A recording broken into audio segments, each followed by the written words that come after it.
ولكن ينظر إلى أعمالكم وإلى قلوبكم أو كما قال. اللہ تمہاری صورتوں کو نہیں دیکھتے ہیں، اللہ تمہارے اعمال کو دیکھتے ہیں، اللہ تمہارے قلوب کو دیکھتے ہیں.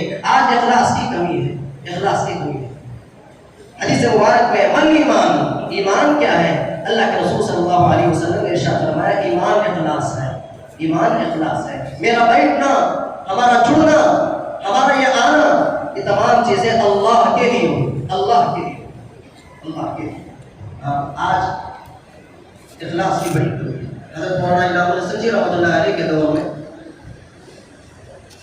پرانوں کا مکہ مکرمہ میں عالمی سطح کے لوگوں کا جوڑ ہو گیا اور سب عالمی سطح کے لوگ جمع ہو گئے حضرت رحمۃ اللہ علیہ کی زندگی میں مکہ مکرمہ میں. اور ان لوگوں نے کہا حضرت ہمارے اندر بتاؤ مقامی سطح کے ذمہ دار لوگ ہیں، امیر لوگ ہیں، ہمارے اندر سے عجب کی بیماری نہیں نکل رہی. عجب کہتے ہیں خود پسندگی، عجب کہتے ہیں اپنے آپ کو بڑا سمجھنا، عجب کہتے ہیں میں فلاں ہوں، میں فلاں ہوں. اور کہنے والے عالمی سطح کے لوگ ہیں، عالمی سطح. اور اس کام کی ایک ہے ظاہری چیزیں، ایک ہے باطنی چیزیں. جب تک باطنی چیز نہیں بنے گی کامیاب نہیں ہوگا، کامیاب نہیں ہوگا. ظاہری چیز سے کچھ نہیں چلے گا. اس کام سے چاہ جا رہا ہے ہمارے باطن کو بھی سنوارا جائے، ہمارے ظاہر کو بھی سنوارا جائے. جس نے اپنے باطن کو بھول گیا وہ کبھی کامیاب نہیں ہو سکتا ہے. ظاہر سے کوئی چیز کام آنے والی نہیں ہے. حدیث مبارک میں جہاں دیکھو اللہ کے رسول صلی اللہ علیہ وسلم نے کہا حسد نیکیوں کو تقل الحسد، حسد نیکیوں کو اس طرح کھا جاتی ہے جس طرح آگ لکڑیوں کو کھا جاتی ہے. حدیث مبارک میں ہے اللہ کے رسول صلی اللہ علیہ وسلم سے پوچھا گیا کیا ایمان والے سے فلاں گناہ ہو سکتا ہے؟ ہاں ایمان والے سے فلاں گناہ ہو سکتا ہے. کیا فلاں گناہ ہو سکتا ہے؟ ہاں فلاں گناہ ہو سکتا ہے. کیا ایمان والا جھوٹ بول سکتا ہے؟ اللہ کے رسول صلی اللہ علیہ وسلم نے کہا ایمان والا جھوٹ نہیں بول سکتا. یہ ایمان کی علامت کہ اس کے اندر جھوٹ نہ ہو، یہ ایمان کی علامت ہے. ایمان والا ہمدرد ہوتا ہے، خود اپنے ایمان کا جائزہ ہے. عالمی سطح کے لوگ جمع ہوئے اور کہا ہمارے اندر سے عجب کی بیماری نہیں نکل رہی. بڑی چیز ہے عجب، تکبر، حسد، یہ ایسی چیزیں ہیں. جاہ کی طلب، مقام کی طلب، یہ ایسی چیزیں ہیں جو انسان کی نیکیوں کو ختم کر دیتے ہیں. اللہ نے دین کا کام دشمنوں سے بھی لیا ہے، دشمنوں سے بھی دین کا کام لیا ہے. قرآن پہ اعراب لگانے والے کون ہیں؟ قرآن مجید پہ اعراب لگانے والے کون ہیں؟ اللہ تبارک و تعالیٰ نے دین کا کام دشمنوں سے لیا ہے. یہ مت سمجھنا. حضرت مولانا عمر فاروق پوری رحمۃ اللہ علیہ فرمایا کرتے تھے کرتے رہنا، ڈرتے رہنا، مانگتے رہنا، مانگ کر چلنا. چاروں چیزیں چاہیے. جس دن ڈر چلا جائے، پرانے کی پہچان خوب کرے اور ڈرے. حضرت مولانا انعام الحسن رحمۃ اللہ علیہ فرمایا کرتے تھے یہ پرانے کی پہچان ہے، کرے خوب اور ڈرے بھی.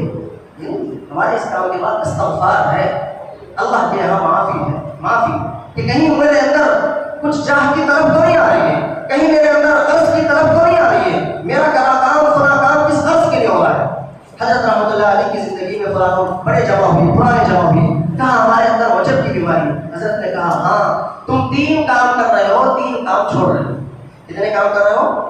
3 کام کر رہے ہو، 3 کام چھوڑ رہے ہو. اگر تم 6 کام بھی کر لیتے تمہارے اندر سے عجب کی بیماری بھی نکل جاتی، عجب کی بیماری بھی نکل جاتی.